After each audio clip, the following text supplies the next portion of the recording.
6. Three types of countries with respect to the self-determination of nations. In this respect, countries must be divided into three main types.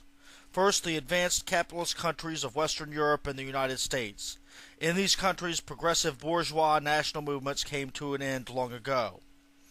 Every one of these great nations oppresses other nations, both in the colonies and at home. The tasks of the proletariat in these ruling nations are the same as the proletariat of England in the 19th century in relation to Ireland.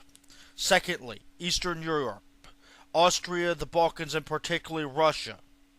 Here it was the 20th century that particularly developed the bourgeois democratic national movements and intensified the national struggle.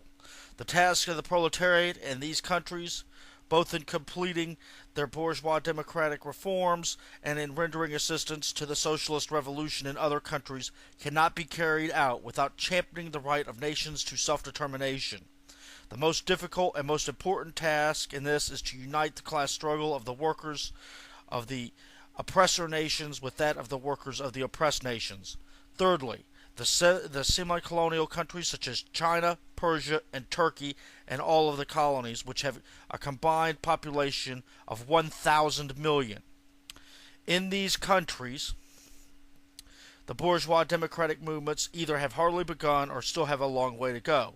The socialists must not only demand the unconditional and immediate liberation of the colonies without compensation, and this demand in its political expression signifies nothing else than the recognition of the right to self-determination.